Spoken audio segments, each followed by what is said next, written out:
Anong oras ka na nakauwi kanina, anak? Tanong kay Amanda o Mandy ng kanyang ina. Kasabay niyang nananghalian ng araw na yon ng ina at nakababatang kapatid na babae. Mag-aalas 2 na ng madaling araw, ma. Nagtagal ako sa ospital dahil hindi ko agad napaandar ang kotse. Anya na ang tinutukoy ay ang lumang kotse na gamit niya sa trabaho. Isang nurse si Mandy. Dahil alanganing oras ang shift niya sa trabaho, ay pinagtitiyagaan niyang gamitin ang lumang kotse na pag-aari ng mamayapang ama. Kasi naman ate, bakit hindi ka pa kumuha ng bagong sasakyan? Dapat dyan sa kotse yan ginagarahe na. Baka sa susunod na mga araw itiri ka na niyan sa daan. Wika naman ni Alexis. Sa susunod na taon na siguro, hindi ko naman priority ang bumili ng sasakyan. Kapag bumalik ako sa morning shift, babalik na rin naman ako sa pagkakommute. Mas inuuna ko ngayon ng pag-iipon para sa pag-aaral ni Andrea. Ani Mandy. Ang tinutukoy na Andrea ay ang 7 taong gulang na anak. Nasa grade school pa lang ang kanyang anak, subalit pinag-iipunan na niya ang pag-aaral nito sa high school. Solong magulang kasi si Mandy. Dating nobyo niya ang ama ng kanyang anak, si Andres. Nagkahiwalay sila ng binata na hindi nito alam na buntis siya. Mag-isa niyang pinalaki ang anak sa tulong ng kanyang pamilya. Sa loob ng nakaraang 8 taon, ni minsan ay hindi nagtagpo ang landas nila ni Andres, kaya hindi alam ng binata ang tungkol kay Andrea. Sabi ko naman sa iyo ate, tutulong ako sa pagpapaaral kay Andrea. Ani Alexis. Nasa huling taon na sa kolehiyo si Alexis, subalit nagtatrabaho na ang dalaga bilang isang virtual assistant. Ang ina naman nila ay isang retired teacher. Huminto ito sa pagtuturo noong ipinanganak ni Mandy si Andrea. Sa kasalukuyan, bukod sa pag-aalaga ng apo ay abala ito sa sari-sari store nila. Bukod kay Andrea, silang 3 na lang ng ina at kapatid ang magkakasama sa bahay dahil pumanaw na ang kanyang ama. 6 na taon na rin ang nakalipas mula nang mamatay ang kanilang ama. Kulang 2 taon lang noon ang anak na si Andrea. Hindi Alexis, kaya ko naman. Yang kinikita mo, ilaan mo sa sarili mo. Anya sa kapatid. Dahil head nurse na si Mandy sa ospital na pinagkatrabahuhan, medyo malaki na rin ang sahod niya. Hindi sila nagigipit sa pera, subalit nagtitipid siya para sa kinabukasan ng anak. Sa gitna ng pagkain nila ay dumating ang anak mula sa eskwela. Hi Mama, Lola, Tita Alexis. Bati sa kanila ni Andrea. May sariling school service ang anak kaya hindi na niya ito sinusundo sa eskwela. Isa pa, nasa loob lang ng subdivision nila ang private school na pinapasukan ng anak. O anak, bakit ang aga mong nakauwi? Tanong ni Mandy. 8:00 ng umaga hanggang 2:00 ng hapon ang pasok ng anak niya sa eskwela. May emergency meeting po mga teacher kaya maaga kaming pinauwi, Mama. Halika apo, kumain na tayo. Anang kanyang ina sa apo. Thank you Lola, I'm done na po. Nakain ko na po yung baon ko kanina. Sige na anak, magpalit ka na muna ng damit. Ani Mandy. Wait Mama, may pinapabigay sa'yo si Sir Oliver. Hindi ka raw po niya nakikita kaya ako na lang daw ang magbigay sa'yo. Binuksan ni Andrea ang bag pagkatapos ay inilabas ang 2 kahon ng tsokolate. Sabi niya tig-isa daw po tayo Mama. Ani pa na bata bago inabot sa kanya ang isang kahon. Kapitbahay nila si Oliver at isang preschool teacher sa eskwelahang pinapasukan ng anak niya. 2 lang? Wala para kay tita? Pabirong tanong ng kapatid na si Alexis sa pamangkin. Sorry tita, 2 lang bigay ni sir eh. Don't worry, bibigyan po kita. Pati ikaw Lola. Ani Andrea at matamis nang umiti sa 2. Nako, wag na ako apo at baka tumaas pa ang sugar ko. Anang matanda sa apo. Nag-thank you ka ba kay Oliver, Andrea? Tanong naman ni Mandy sa anak. Syempre naman po, Mama. Umiti siya. Very good. Magte-thank you rin ako sa kanya kapag nakita ko siya. Sige na, magbihis ka na muna. Tumango ang bata bago lumabas ng komedor para sundin ng ina. Hanga rin ako dyan kay Oliver Hanggang ngayon, hindi pa rin tumitigil sa pagpaparamdam sa'yo. Wika kay Mandy ng kanyang ina nang maiwan silang 3 sa hapag. Ma, magkaibigan lang kami ni Oliver. Giit niya. Nanligaw sa kanya si Oliver noon subalit binasted niya ang binata. Sa kabila niyon, nananatili silang magkaibigan ng lalaki, lalo pat napakabait nito sa anak niya.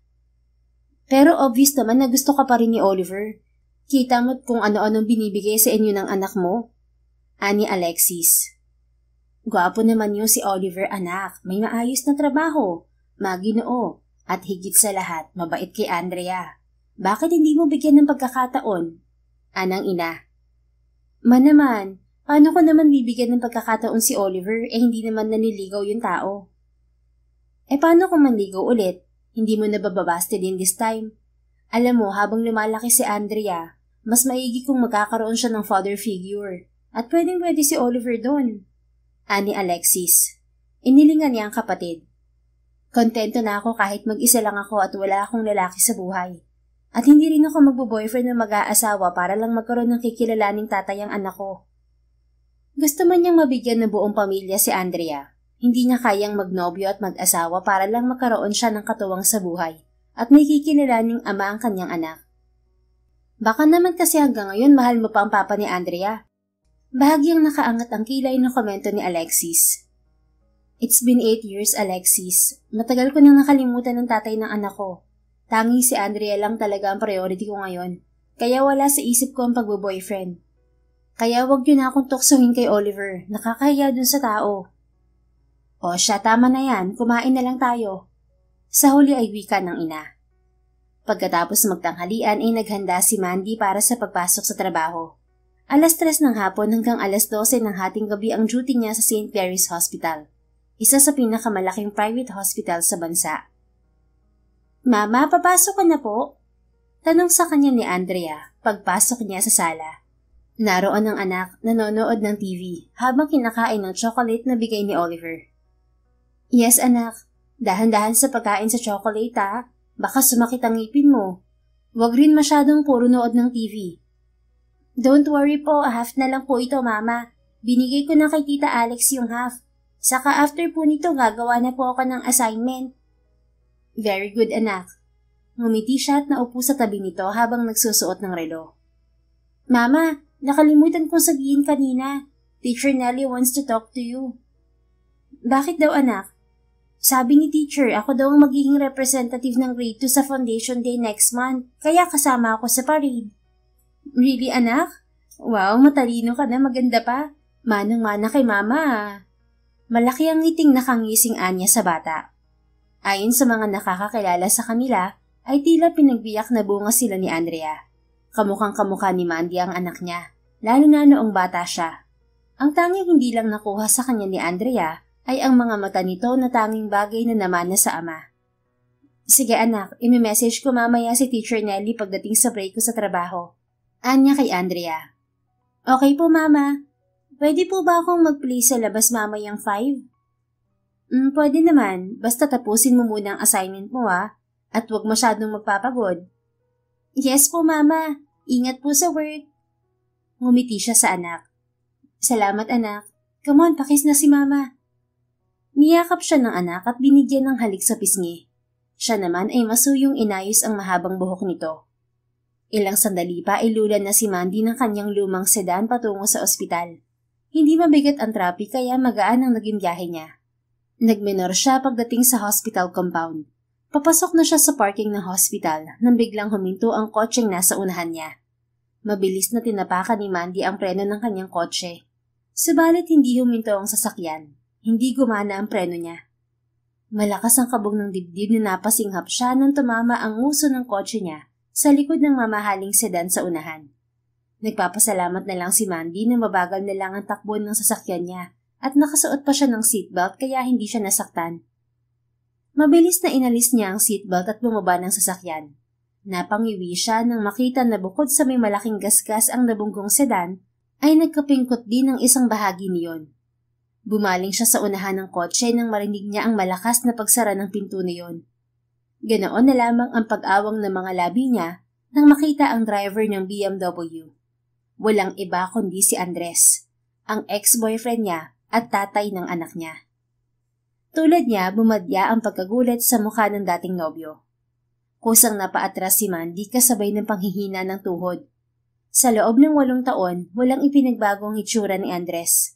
Gwapo pa rin ito, mas talo pang gumwapo. Ganoon pa rin ang itim at bahagyang kulot na buhok nito. Ang matangos na ilong, mapulang mga labi. Malalim at nakakalunod pa rin tumingin ang mga mata nito na araw-araw niyang nakikita kay Andrea. Hindi siya makapaniwalang kaharap niya ngayon ang dating nobyo. Bigla ay bumalik sa kanya ang nakaraan nila. Kulang 1 taon ang naging relasyon nila ni Andres. Nasa huling taon siya sa kolehiyo habang si Andres ay nagtatrabaho na sa kumpanya ng pamilya nito. Si Andres ang unang lalaki sa buhay ni Mandy. Wala siyang kasing saya sa piling ni Andres. Ramdam niya ang labis na pagmamahal sa kanya ng lalaki. Kahit nakaplanong umalis si Andres patungo sa ibang bansa para sa masteral nito ay walang kaso sa kanya. Subalit nang dumating ang pagsubok sa buhay ni Mandy dahil sa pagkakasakit ng ama, ay pinili ni Andres na manatili sa Pilipinas. Ayaw siya nitong iwan. Sa huli, nakipaghiwalay siya sa lalaki upang itaboy ito. Subalit hindi niya alam na buntis na siya ng mga panahong yon. Sa nakalipas na mga taon mula nang maghiwalay sila, wala siyang naging kontak sa dating nobyo. Mandy, ikaw palang may-ari nitong bulok na kotseng bumugo sa akin?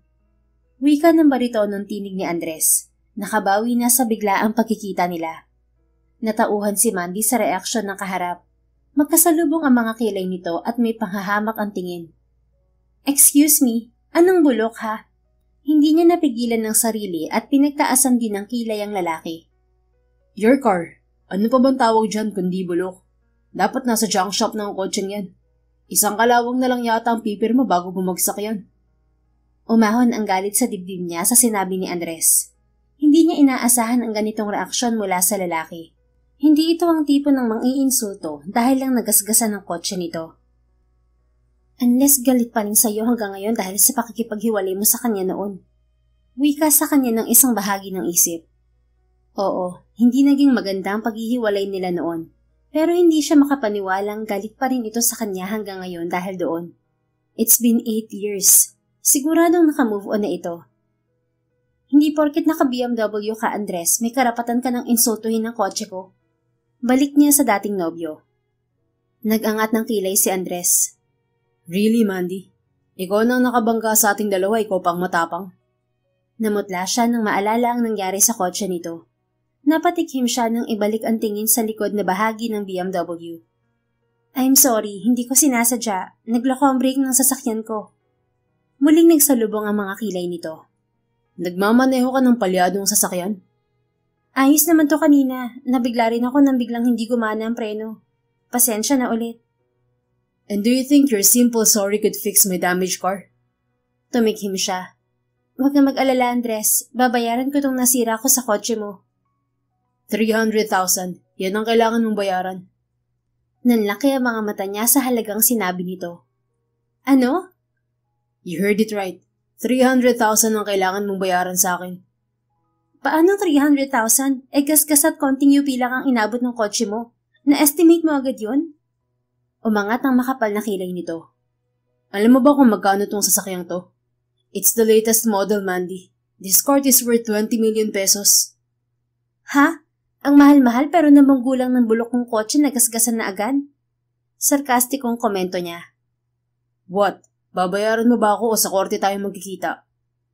Napaawang ang mga labi niya. Kakasuhan mo ko? Oo. Reckless imprudence resulting in damage to properties. Hindi mo ako pwedeng kasuhan.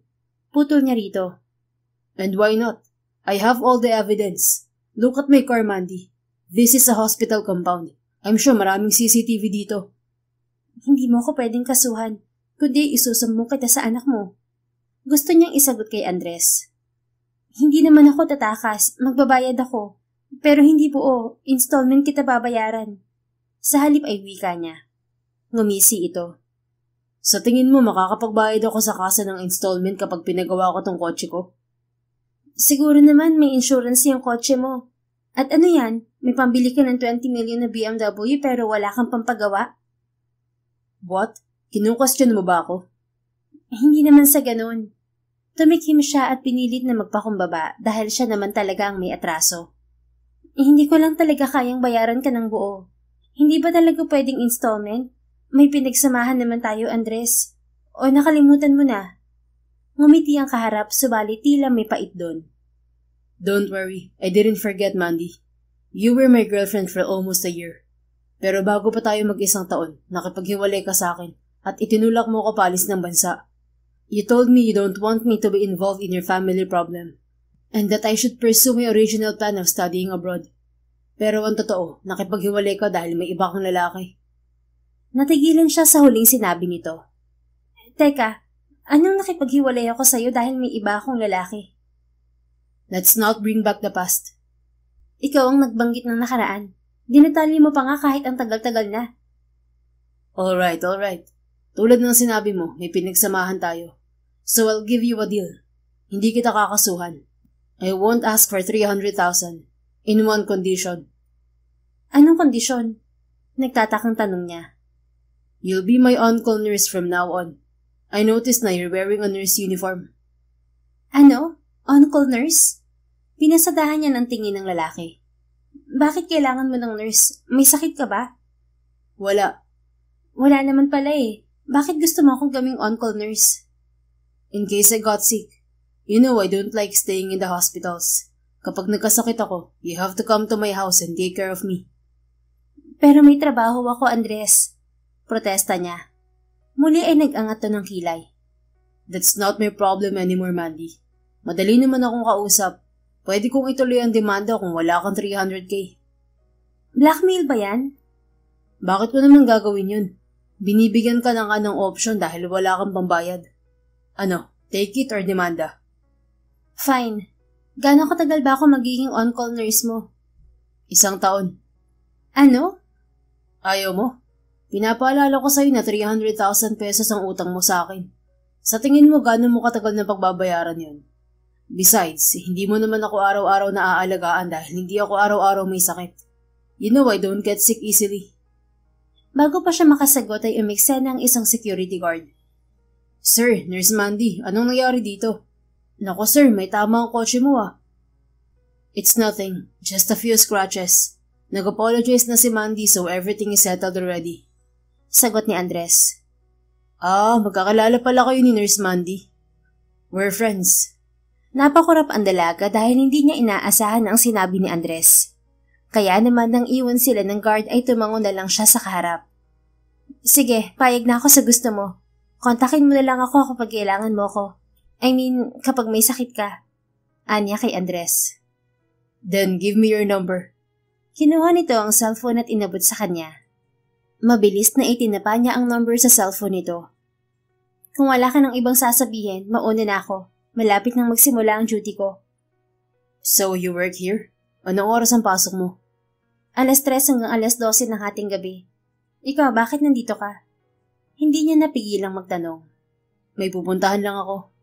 Natigilan siya. Sino naman nagpupuntahan nito sa ospital? Girlfriend nito? Asawa? Hindi naman siguro niya ako kukuning nurse niya kung may asawa na siya. His wife will surely take care of him. Anya sa isip. Sa halip na mag-usisa pa ay tumango na lamang siya bago tumalikod at bumalik sa sasakyan niya. Dahil nasa unahan ng kotse nito ay sinundan lang niya ng tingin ang paglayo niyon. Nagtaka siya nang idiniretso nito ang sasakyan si employee's parking space ng ospital. Ipinagkibit-balikat na lang niya yon. Marahil ay hindi aware ang lalaki na may designated parking area ang mga hindi empleyado ng ospital. Subalit habang nasa trabaho ay okupado ang isip ni Mandy ng pagkikita nila ni Andres. Gaano katagal na kaya itong nasa bansa? Binata pa rin kaya ito? Ngayong alam niyang nasa Pilipinas lang ang lalaki at magkikita silang muli dahil sa atraso niya rito, kailangan niyang ipaalam dito ang tungkol sa anak nila. Subalit kailangan pa niya maghintay ng tamang pagkakataon, ni hindi pa niya alam kung may pamilya na ba to. Kailangan niyang paghandaan at planuhin kung paano sasabihin ang tungkol kay Andrea. Mandy, okay ka lang? Parang ang lalim ng iniisip mo ah. Nako, wag mo sabihing lalaki yan ah. Untag sa kanya ng katrabaho. Okay lang ako, wala akong ibang iniisip. Bahagyang natawang dinay niya kay Jackie. Sinubukan niyang alisin si Andres sa isip at pinilit na ituon ng buong atensyon sa trabaho. 8 oras ang nakalipas ay natapos ang duty niya. Naglalakad siya palabas ng ospital nang makita niya si Andres sa lobby. Nakaupo ito sa sofa at tila may hinihintay. Nang makita ang mga mata nila ay tumayo ang lalaki. Ha? Huwag mo sabihing akong hinihintay niya. Hindi makapaniwalang wika niya sa isip. Nasagot niya ang tanong sa isip nang lapitan siya ni Andres. Mandy. Anito. Andres, bakit nandito ka ulit sa ospital? Kumpara sa suot nitong dress shirt kanina ay naka-polo shirt na ito. Binalikan kita. Kaswal na sagot ng kaharap. Sandali siyang natulala bago makabawi. Bakit mo naman ako kailangang balikan? Nakuha mo ng number ko, di ba? Kung iniisip mo natatakas ako sa utang ko sa'yo, hindi ko yun gagawin ng dress. May isang salita ako. I came back to drive you home. Putol nito sa sinasabi niya. Napakurap-kurap siya. Tama ba ang narinig niya? Ano? Ihahatid mo ko pa uwi? Bakit? Kinunutan siya ng noo ni Andres. Huwag mo sabihin gagamitin mo pa rin pa uwi ang bulok na kotse mo. Sira ang preno nun, Mandy. Pwede kang ipahamak nun. Hindi naman ako tanga para gamitin ng kotse ko, Andres. Magko-commute ako pa uwi. Then ihahatid na nga kita. Hindi safe mag-commute ng ganitong oras. Muli ay natigilan siya. Teka nga, bakit parang concern ka kung mapahamak ako sa daan? Hindi mapigilang tanong niya. Parang kanina lang ay galito sa kanya. Tapos ngayon ay ganito na to umakto. Tumikhim si Andres. Kapag napahama ka, hindi mo mababayaran ang utang mo sa akin. So I need to make sure you go home safely. Makakauwi ako ng safe. Hindi mo ako pwedeng ihatid. Giit niya. Umarko ang kilay nito. Bakit? May magagalit ba? Wala ka namang asawa, hindi ba? Paano mo naman nalaman na wala akong asawa? You're not wearing any ring, Mandy. Kaswal na sagot nito. Subalit napansin niya ang bahagyang pag-angat ng sulok ng mga labi nito. Sa sinabi nitong yon ay napatingin siya sa kaliwang kamay nito. Wala siyang nakitang singsing doon. Kung ganon, tulad niya ay wala rin tong asawa. Napalunok si Mandy at mabilis na nag-isip ng alibay. Wala akong asawa, pero may boyfriend ako. Magagalit yun kapag nalaman niyang may ibang lalaki naghatid sa akin pa uwi. Muli ay kumunot ang noo ni Andres. Kung may boyfriend ka, hindi ba dapat nandito siya para sunduin ka? Para siguraduhin safe kang makakauwi. Pero nasan ang boyfriend mo? Busy sa trabaho. Walang kwenta siyang boyfriend kung inuuna niya ang trabaho kaysa sayo. Really, Mandy? Pinatulan mong ganong klaseng lalaki. Hindi ka man lang magawang sunduin sa trabaho. Pinagmamaneho ka pa ng bulok at walang preno na kotse. Tila hindi makapaniwalang komento nito. Shut up, Andres. Hindi mo na problema yun. Tanging nasagot niya bago niligpasan ng lalaki. Subalit sinundan siya nito kaya muli siyang huminto. Ihahatid kita, Mandy. Ihahatid kita bilang kaibigan.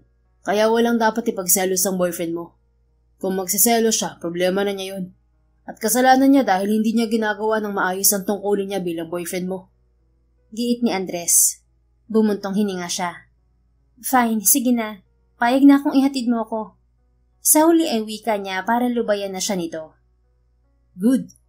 Sa unang pagkakataon pagkatapos ng 8 taon, muli ay nasilaya niya ang ngiti ni Andres. Muntik na siyang matulala. Mabuti at napigilan niya ang sarili. May kukunin lang ako sa kotse ko, Andres. Wika niya. Magkasama silang nagtungo sa parking area ng ospital. Lumapit siya sa kotse niya at kinuha roon ang mga importanteng gamit. Ipakuha mo na lang tong sasakyan mo. Next time, huwag mong gagamitin kapag sira pala. Komento ni Andres. Tulad ng sinabi ko, maayos ang preno nito kagabi. Hindi ko naman inaasahan na biglang masisira. What do you expect from this kind of car? Nag-angat siya ng kilay. Hindi naman ako tulad mo na may pambili ng bagong sasakyan. Sagot niya. Yung perang kinikita ko sa trabaho, ginagamit ko sa anak natin. Gusto niyang idugtong subalit pinigilan niya ang sarili. Bumuntong hininga ito pagkatapos ay umiling. Pero hindi praktikal na magtiis sa ganitong sasakyan, Mandy. Paano kung next time na maaksidente ka, malala ang abutin mo? Pinag-iisipan ko rin naman kumuha ng bagong sasakyan, pero saka na kapag nakaluwag-luwag na. Sa huli ay wika niya. Tila satisfied na tumango ito bago nagpatuloy sa paglalakad. Huminto ang lalaki sa tapat ng isang SUV. Iba ang sasakyang yon sa BMW sedan na nabunggo niya kanina. Nasaan yung kotse mo kanina? Baling niya rito. Dinala ko na sa kasa. 1 buwan pa raw bago maayos. Binuksan nito ang pinto ng kotse. Get in. Pagpasok ni Mandy sa loob ng sasakyan ay agad na nanuot sa kanya ang mabangong amoy niyon. The whole car smelled like Andres. Bigla ay naalala niya na hilig niyang amuyin noon ng dating nobyo dahil gustong-gusto niya ang amoy nito. Ano ka ba naman, Mandy? Tigilan mo nga kakaisip sa nakaraan nyo. Kastigo niya sa sarili. Put on your seatbelt, Mandy. Wika ni Andres na hindi niya namalayang nasa driver's seat na. Sinunod niya ang lalaki. Doon ka pa rin ba nakatira sa dating bahay niyo? Tanong nito. Oo. Anya. Minsan na niyang naisama si Andres sa bahay nila nang ipakilala niya ito sa pamilya niya. Nabigla siya na natatandaan pa yun ng lalaki. Gaano ka nakatagal na nurse sa St. Mary? Muli ay tanong nito. 6 years. Sa St. Mary ka nagtrabaho pagkatapos mong makapasa sa board? Oo, hindi na ako umalis dahil maganda ang pasahod. I know the Buena Vistas. They are good employers. Komento nito. Hindi na siya nagtaka na kilala nito ang pamilyang may-ari ng ospital na pinagtatrabahuhan. Mayaman ang pamilya ng dating nobyo at kabilang sa alta sosyedad. Ikaw, sino binisita mo sa ospital? Girlfriend? Tanong niya bago pa napigilan ang sarili. Bumaling ito sa kanya at tila naaaliw na nag-angat ng kilay. Are you curious about my love life, Amanda? Nag-init ang mukha niya. Masama bang magtanong? Mamaya may girlfriend ka pala. Maging dahilan pa ng away niyo tong paghatid mo sa akin. Pinsan kong pinuntahan ko dito sa ospital. He's a doctor here, Arthur Bustamante. If you're familiar with him. Pinsan ko siya sa mother's side. Hindi ko siya naipakilala sa'yo ng girlfriend pa kita dahil nasa Amerika siya. Natigilan si Mandy. Kilala niya ang doktor na binanggit nito. Hindi niya alam na kamag-anak pala ni Andres ang lalaki. Don't worry, wala akong girlfriend. At kung meron man, wala siyang dapat ipagselos dahil wala namang mali siyang paghatid ko sa'yo. Pagpapatuloy ni Andres. Oo nga naman. Siya ang nagsabi kanina na ihahatid ka lang niya out of goodwill, di ba? At concern lang siya na hindi mo mabayaran ang utang mo sa kanya. Anya sa sarili. Mabuti na yung malinaw. Sagot niya rito. How have you been in the past years, Mandy? Tumikhim siya. I'm fine. I graduated. I passed the board. And now 6 na taon ng nurse. Ikaw, kamusta ka? Last year lang ako nakauwi. I stayed in the US for years. Pinamahalaan ko ang isang kumpanya namin doon. Sagot nito. Isang tango lamang ang naisagot niya. Hindi niya alam kung ano ang sasabihin. Nagpasalamat na lang siya na mabilis ang naging biyahe at wala pang kalahating oras ay nasa subdivision na sila kung saan siya nakatira. How are your parents? Bigla ay tanong ni Andres. Okay naman si Mama. Si Papa, wala na. Namatay siya 2 taon pagkatapos nating maghiwalay. Inatake ulit siya sa puso.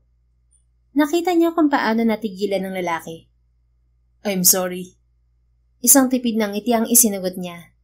It's fine. Matagal na naman yun. Pakiliko sa kaliwang kalsada yung kotse mo. Yung pangatlong bahay sa kanan yung sa amin. I remember, Mandy. Ani Andres. Inihinto nito ang kotse sa tapat ng bahay nila. Mula sa mababang gate ay tanaw niya ang bahay nila. Patay na ang ilaw sa sala. Tulugan na. Lihim na nagpasalamat si Mandy. Salamat sa paghatid sa akin, Andres. Anya. No problem. Bukas magko-commute ka papasok sa trabaho. Wala akong pasok bukas. Biyernes at Sabado ang day off ko. Tumango si Andres. I'll go ahead then. Mag-ingat ka. Sambit niya bago pa mapigilan ang sarili. Ngumiti ito. I'll see you soon, Mandy. Bago pa siya matulala sa ngiti ng lalaki ay lumabas na siya ng sasakyan nito. Samantala, pagdating ni Andres sa condo unit niya ay naupo siya sa sofa. Inilabas niya ang cellphone at agad na tinawagan ang pinsang si Arthur. Alam mo ba kung anong oras na, Andres? Nagrereklamong bungad sa kanya ng pinsan mula sa kabilang linya. Well, I just got home. Inihatid ko pa si Mandy pa uwi. Sa halip ay wika niya. Nang puntahan niya ang pinsan sa office nito sa ospital, ay agad niyang ikinwento ang pagkikita nila ng dating nobya. Sa katunayan, si Arthur talaga ang may-ari ng BMW na nabunggo ni Mandy. At kaya siya nasa ospital ay dahil humingi ng pabor ang pinsan na dalhin niya sa ospital ng kotse nito. Sa kamalasan ay nabunggo naman yon ng dating nobya. Natawa si Arthur. What? So talagang binalikan mo siya para ihatid pa uwi? Inalam mo man lang ba kung single pa yung ex mo? Bahagyang umikting ang panga niya. She told me she has a boyfriend. Si Mandy ang unang seryosong girlfriend ni Andres at ito lang din ang babaeng nakapasok sa puso niya. Sa loob ng 8 taon, Hindi niya nakalimutan ng babae. Kahit na halos isang taon lang ang relasyon nila, ni minsan, hindi ito nawala sa puso niya. Malalim ang pagmamahal niya rito. Kaya naman nang makita sila ng dalaga sa ospital, umahon sa dibdib niya ang lahat ng nararamdaman dito. Hanggang ngayon, galit siya sa ginawa nitong pakikipaghiwalay at pagtataboy sa kanya. Sa kabila niyon, mas matimbang pa rin ang pagmamahal na nararamdaman niya sa dating nobya. Kaya naman sa huli, naisip niyang gamitin ang atraso nito sa kanya upang makalapit dito. May boyfriend pala eh, tapos popormahan mo. Ganyan ka ba kabaliw sa ex-girlfriend mong yun? Ani Arthur. I don't know if this boyfriend is true or not. O kung totoo man yun, walang kwenta ang boyfriend niya dahil hinahayaan siyang umuwing mag-isa sa 10 oras ng gabi. So dahil walang kwenta ang boyfriend niya, aagawin mo siya? Anang pinsan. I'll make Mandy realize that she doesn't deserve that kind of guy. At deserve niya yung tulad mo, ganon. Yung lalaking binlockmail siya para gawing on-call nurse. Natatawang sambit nito. Tandaan mo, may utang ka sa akin ah. Palitan mo yung kotse ko. Huwag ka mag-alala, ibibili kita ng bagong kotse. Now, I need to ask you something. Ano na naman yan, Andres? Do you know a trick para magkalagdat ang isang tao? Ha? Ano ka mo? Gusto kong lagnatin bukas. Anong gagawin ko para lagnatin ako? Teka. Gusto mong magkasakit para mapapunta dyan sa condo mo yung ex-girlfriend mo? Muling natawa ang pinsan. Iistorbuhin mo sa trabaho yung tao para magpaalaga? Wala siyang pasok bukas. Depensa niya. At hindi naman ako masyadong magpapaalaga. I just want to see her. Humalakak ito. You're that desperate na willing kang magkasakit para makita siya? Thank God wala kang food allergy. Kasi sigurado akong kakain ka ng pagkaing bawal sa'yo para maalagaan ng ex mo. You didn't answer my question. How will I get a fever overnight? Just fake it, Andres. Maglagay ka ng bawang sa kilikili mo magdamag. Ewan ko na lang kung hindi ka mainit pagising mo kinabukasan. Sira ulo ka na talaga. Is that legit? Nagdududang tanong niya. Ako yung doktor dito, di ba? Kung hindi ka naniniwala sa akin, bakit ako pang tinawagan mo? She's a nurse. Mahahalata niya kapag pinepeke ko lang ang sakit ko. Diskartehan mo na lang, Andres. Gusto mo yan eh. Gawan mo ng paraan. Sige na, matutulog na ako. Huwag mo na akong istorbohin. Fine. Anya bago ibaba ang tawag. Samantala, kinabukasan, maagang gumising si Mandy para ihatid ang anak sa eskwela.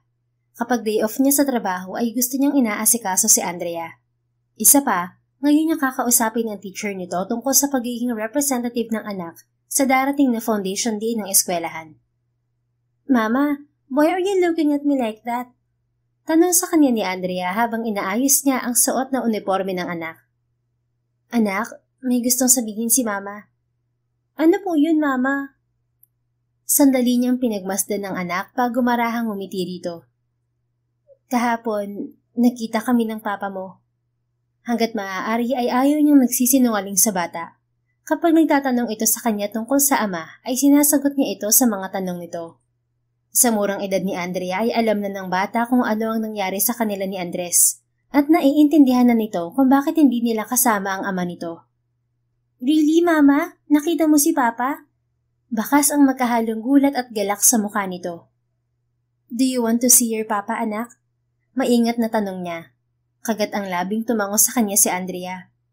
Okay lang po ba if I want to see him, Mama? Ngumiti siya. Of course, anak. He's your father. May karapatan kayong makilala ang isa't isa. But first, I have to talk to him, okay? Hindi pa kasi niya alam ang tungkol sa'yo. Do you think Papa will like me, Mama? Oo naman, anak. Lahat ng Papa mahal ang anak nila. At sinong aayaw sa'yo ay ang ganda at bait mong bata. Of course, your Papa will like you. Naniniwala siya na tatanggapin ni Andres ang anak, lalo na at wala pa naman itong pamilya. Does he have a family already, Mama? He's single, anak, but that doesn't mean na we can be together again, okay? Hinaplos niya ang buhok nito.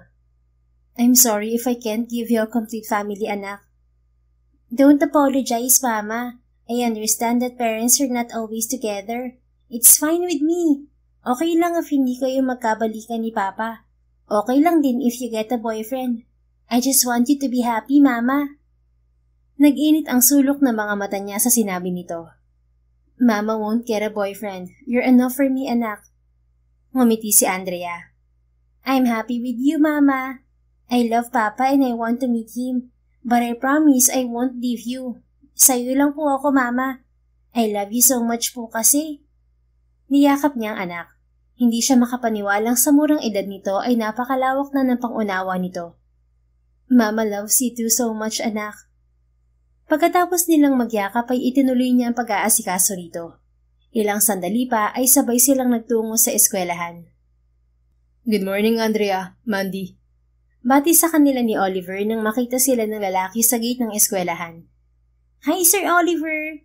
Bati ni Andrea sa lalaki. Ngumiti naman si Mandy sa binata. Salamat sa chocolate, Oliver. Anya pagkatapos ng batiin. You're welcome, Mandy. Meron pa sa bahay, magdadala ulit ako sa Lunes. Naku, wag na, Oliver. Nakakahiya naman. Okay lang naman, Mandy. Wala namang ibang kumakain sa bahay ng chocolate na inuuwi ni ate sa trabaho. Sa isang chocolate factory nagtatrabaho ang kapatid nito.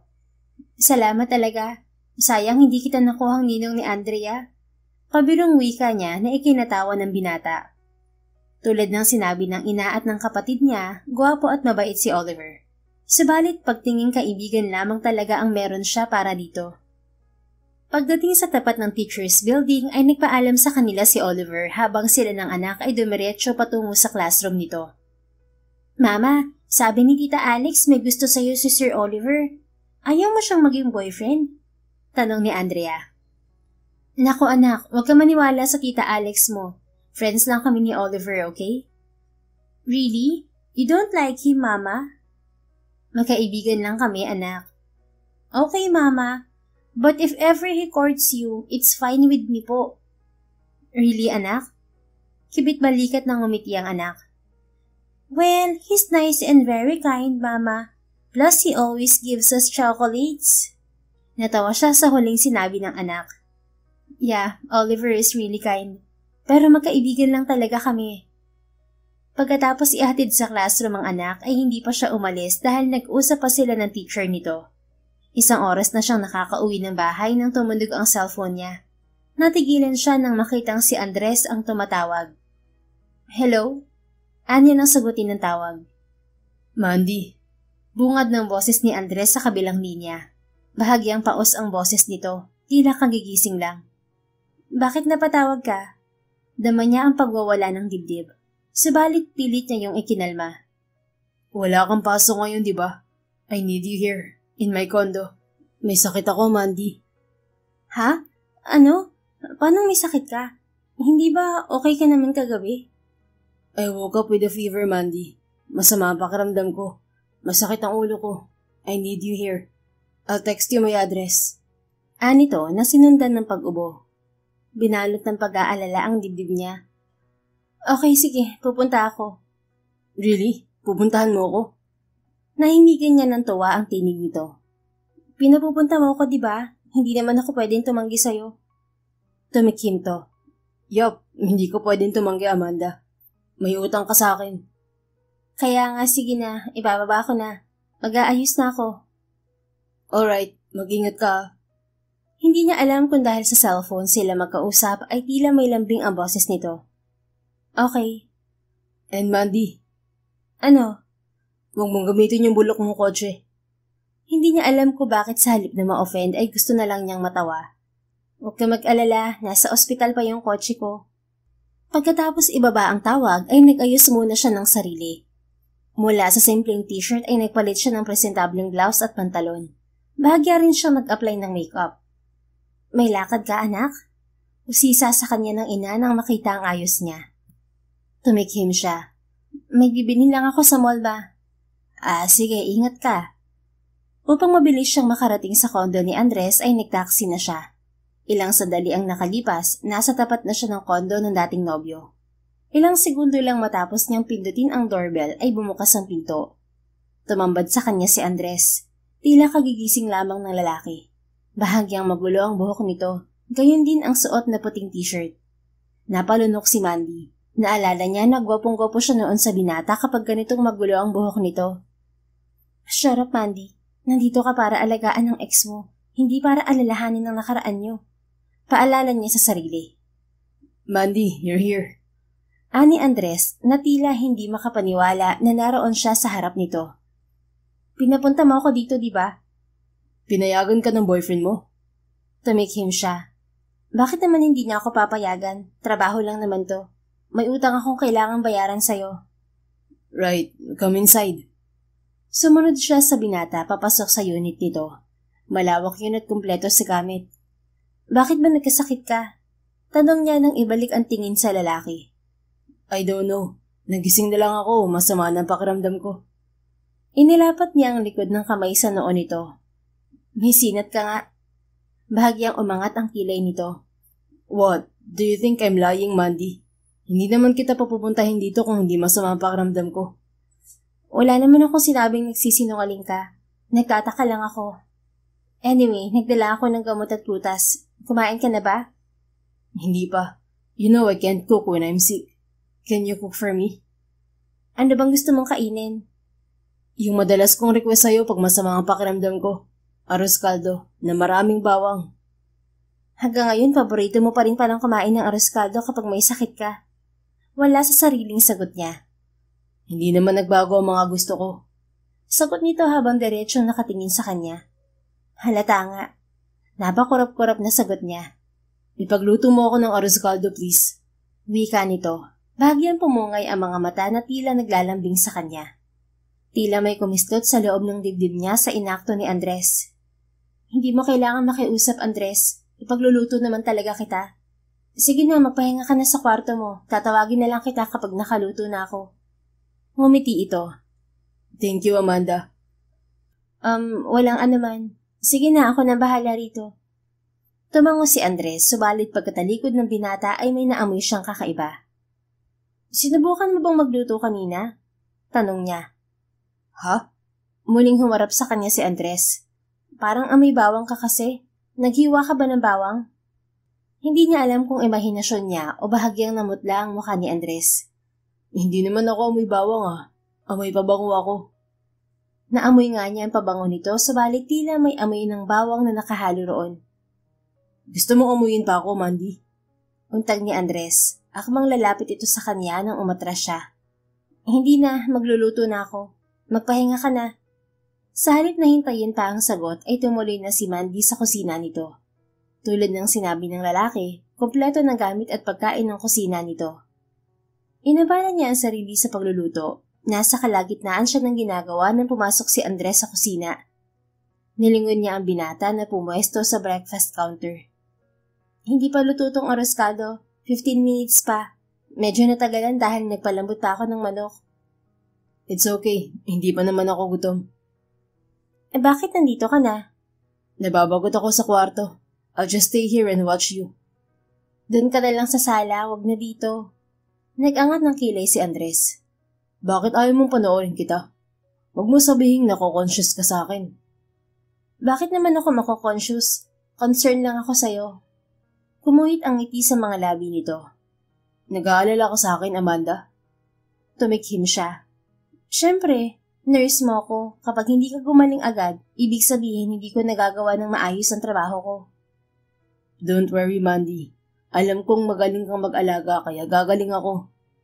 Nag-init ang mga pisngi niya sa sinabing yun ni Andres. Hindi na siya nagkomento pa upang hindi nito mahalata na apektado siya sa presensya nito. Sa huli ay hinayaan niyang panoorin siya nito. Ilang sandali pa naluto na ang arroz caldo. Kumain ka na para makainom ka ng gamot. Anya at inilapag sa harap nito ang bowl ng arroz caldo. Inabutan niya ang binata ng kutsara. Sa halip na tanggapin yon ay tiningnan lang siya ni Andres. Subuan mo ako. Napakurap-kurap siya. Ano? Nanghihina ako. Hindi ko kayang kumain mag-isa. Subuan mo ako, Mandy. Muli, pumungay ang mga mata nito. Diba, sabi mo gusto mo akong gumaling agad? Gagaling ako kapag sinubuan mo ako. Sige na. Tila may humawak sa puso ni Mandy. Malambing na nobyo si Andres. Dumodoble ang pagiging malambing ng binata kapag may dinaramdam to. Ay nako, Andrea, tong tatay mo. Daig ka pa kapag nagkakasakit. Anya sa isip. Fine, susubuan na kita. Nakangusong wika niya. Thank you, Mandy. Masuyong sagot nito. Tumikim siya at naupo sa harap ng binata. Napagtanto niya na hanggang ngayon ay marupok pa rin siya sa ngiti ng dating nobyo. Ang sarap mo pa rin magluto. Komento ni Andres nang magsimula siyang subuan to. Talaga? Maayos ang panlasa mo? Tumikim ito. Wala naman akong sipon. Masakit lang ang ulo at katawan ko. Kaya hindi kita binubola, Mandy. Masarap tong luto mo. Namiss ko. Binaliwala niya ang pagwawala ng dibdib. Kung ganoon, ubusin mo tong isang mangkok ha? Basta susubuan mo ko. Nakangiting sagot nito. Iniwas niya ang tingin sa mapupulang labi nito. Ito na nga diba, sinusubuan ka na? Ikaw, kumain ka na ba? Kumain ako bago umalis ng bahay. Anong almusal mo? Pancake at hotdog. Bahagyang kumunot ang noon nito. Pancake? Kailan ka pa nahilig kumain ng pancake sa breakfast? That was my favorite, not yours. Simula nang naging paborito rin yun ng anak mo. Ngaling-ngaling isagot niya. Kapag paborito mo, bawal ko nang maging favorite? Sa halip ay sagot niya sa kaharap. Hindi naman, nagtataka lang ako. Huwag mo akong tarayan, may sakit ako diba? Ganyan ka ba sa mga pasyente mo, Nurse Mandy? Hindi kita tinatarayan. Pero umangat yung kilay mo, oh.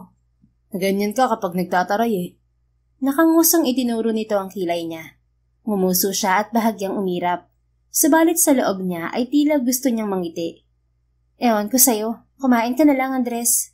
Anya at muli itong sinubuan. Inaalagaan mo rin ba ng ganito ang boyfriend mo kapag may sakit?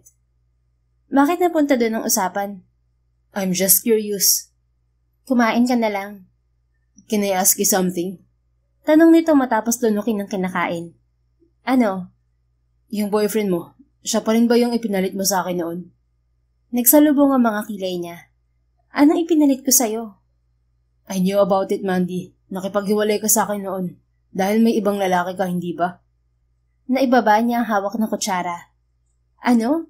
Hindi ko alam kung anong sinasabi mo, Andres. Wala akong ibang lalaki.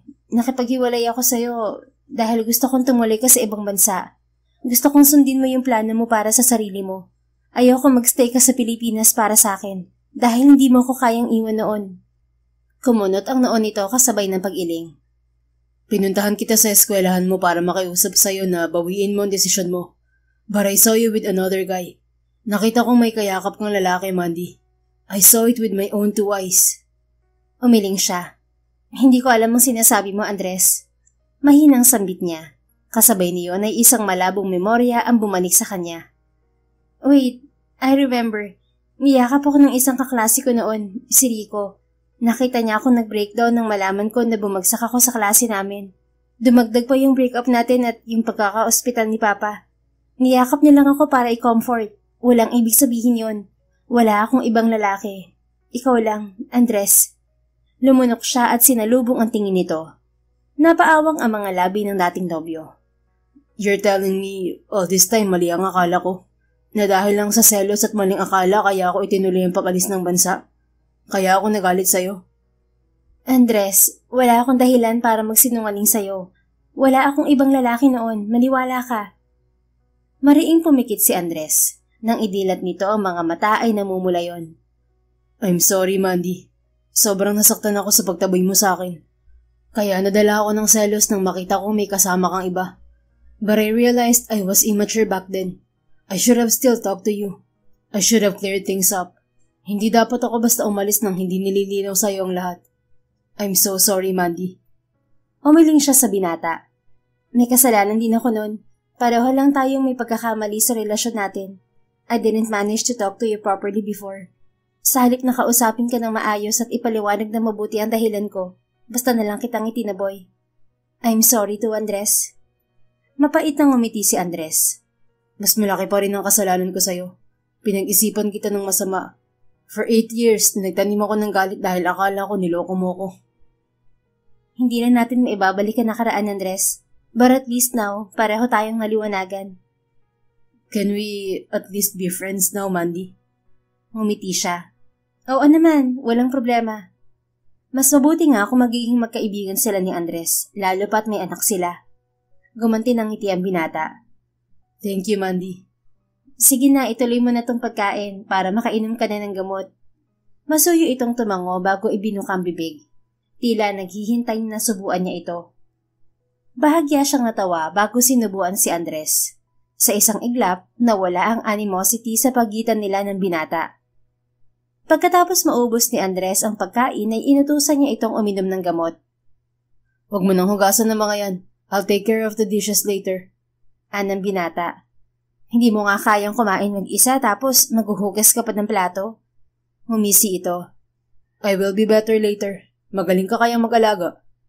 Bahagya siyang natawa. Sus, may sakit at lahat, nambobola pa rin. Sige, bumalik ka na sa kwarto mo, ako nang bahalang magligpit dito. Sa gitna ng pagliligpit ay naghikab siya. Inaanto ka, Mandy? Tanong ni Andres. Medyo, maaga kasi ako nagising kanina. Nagising ka ba dahil sa tawag ko? I'm sorry. Hindi, kanina pa ako gising nung tumawag ka. Let me help you, Mandy. Akman itong kukunin ang plato, subalit iniliw niya yun dito. Don't worry about me, Andres. Sanay akong kumilos kahit kulang sa tulog. Sige na, magpahinga ka na. Nurse mo ako, diba? Dapat sundin mo ako. Ayaw ka ng pasyenteng pasaway, kundi lalayasan kita dyan. Alright, Nurse Mandy. Ayaw kong layasan mo ako kaya fine. Susundin kita. Good. Bahagyang natawang sagot niya. Nang iwan siya ni Andres ay hinugasan niya ang kinainan nito. Pagkatapos ay nagtungo siya sa sala. Habang nagpapahinga roon, hindi niya namalayan na nakatulog siya. Samantala wala pang isang oras si Andres sa silid niya ay muli na itong lumabas. Natigilan siya nang maabutan si Mandy na nakatulog sa sofa. Nasa kandungan nito ang cellphone. Maingat na naupo si Andres sa tabi ng dating nobya. Tahimik na pinagmamasdan niya ang mukha nito nang umilaw ang cellphone nito sa isang tawag. Natigilan siya nang makita ang pangalang nakapaskil sa screen ng cellphone. Baby, yun ba ang boyfriend niya? Ani Andres sa isip, tila may dumakot sa puso ng binata. Sa halip na gisingin si Mandy ay hinintay niyang mamatay ang tawag. Subalit maya-maya ay umilaw muli ang cellphone nito. Sa pagkakataong yon, kinuha niya ang cellphone at sinugot ng tawag. Subalit ganoon na lamang ang pagkabigla niya nang isang boses ng batang babae ang narinig niya sa kabilang linya. Hello, Mama? Natigilan si Andres. Hindi niya maipaliwanag, subalit tila may kung anong bumundol sa dibdib niya. Mama, hello? Are you there? Bakit di ka po nagsasalita? Hello? Mahina at nag-aalang ang sagot ni Andres. Ha? Sino ka po? Bakit ikaw ang sumagot ng tawag? Nasaan ang mama ko? Sagot ng bata sa kabilang linya. Mama mo, si Mandy? Hindi makapaniwalang gagad niya. Yes po. Sino ka po ba? Bakit nasa yung phone ni mama ko? Are you her friend? May anak na si Mandy. Sino ang ama nito? Ang nobyo ba nito ngayon? Sa boses ng kausap ay tila hindi ito bababa sa 5 taon. Posible kayang siya ang ama nito? Sunod-sunod na tanong niya sa isip. Mister, sino ka po?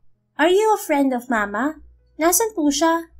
Untag ng bata, may bahid na ng pag-aalala sa boses. Hey, don't worry. I'm a friend of your mama. Masuyong sagot niya sa kausap. Really? What's your name? Andres. Andres? Yes, Andres Villazanta. Papa, is that you? Tila pansamantalang huminto ang tibok ng puso niya sa narinig. I'm your papa? Wala sa sariling sambit niya. Nanginginig at namumula ang mga mata. Kung ganon, siya ang ama ng anak ni Mandy. Naalala niya ang nangyari sa kanila ng dating nobya bago sila maghiwalay. You are! Ikaw ang papa ko. But Mama said you don't know about me. Sagot ng kausap. What's your name, little girl? Andrea. Pinigilan niya ang pagbagsak ng mga luha. Listen, Andrea, baby. Mama and I are coming home to see you, okay? Can you wait for us? Okay po, Papa. Maamong sagot nito. Kasabay ng pagbaba niya ng cellphone ay bumagsak ang mga luha niya. Samantala, nagising si Mandy na nasa tabi niya si Andres. Umiiyak ito. Agad siyang napaayos ng upo at nag-aalalang bumaling sa binata. Andres, bakit ka umiiyak? May masakit ba sa'yo? Hilam sa luhang bumaling sa kanya ang lalaki. Mandy, bakit hindi mo sinabi sa akin na may anak tayo? Namutla siya kasabay ng malakas na kabog ng dibdib. Paano mo nalaman? Our daughter called while you were asleep. Nagkausap kayo? Yes, at sa kanya ko nalaman na ako ang papa niya. I'm sorry, Andres. Nung nalaman ko na buntis ako, nasa ibang bansa ka na. Lumunok siya para alisin ang bikig sa lalamunan. Wala akong planong ilihim sa'yo ang tungkol kay Andrea. Sa katunayan, kilala ka niya. Naghahanap lang ako ng tamang tiyempo para sabihin sa'yo. Bring me to her. I promise her I will see her today. I need to see my daughter, Mandy. Desperado at nakikiusap na sambit ni Andres. Pero hindi ba masama ang pakiramdam mo? Even if I'm on the brink of death and life right now, I will go see my daughter, Amanda. Giit nito. Tumango siya. Naiintindihan niya ang reaksyon ni Andres. Kaya naman mabilis silang lumabas ng kondo nito. Habang nasa kotse ay panay ang tanong ng binata tungkol sa anak nila. Mahilig siya sa pancake. Imporma niya sa dating nobyo. That's why your breakfast this morning is pancake. Maliit ang ngiting tumango siya at nagpatuloy sa pagkukwento. Pagdating nila sa bahay, naabutan nila si Andrea, kasama ang ina niya at kapatid sa sala. Tila hinihintay ang pagdating nila. Mama! Nilapitan siya ni Andrea, subalit na kay Andres ang tingin nito. Si Andres man ay diretso ang titig sa kanya. Naluluhang ngumiti siya sa anak. Andrea, anak, ang papa mo. Unti-unting lumapit si Andrea sa ama na tila itinulos sa kinatatayuan.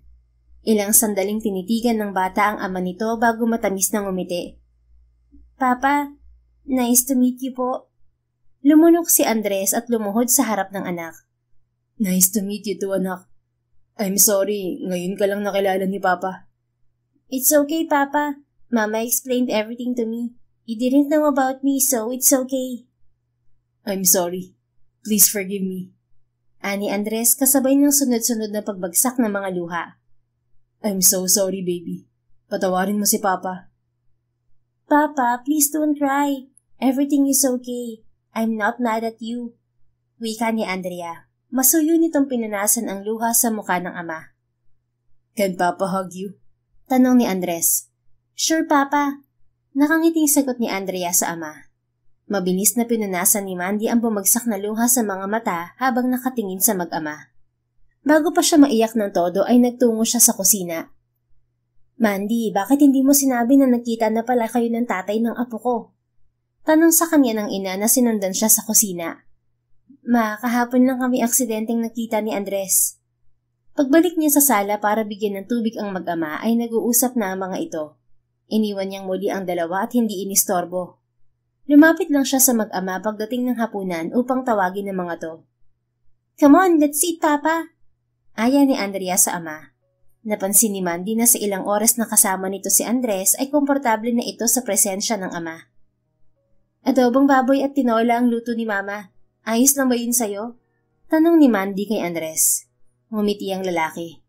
Alam mo, hindi ako maarte sa pagkain, Mandy. Pinagmasdan niya ang binata. Okay ka lang ba? Hindi na ba masama ang pakiramdam mo?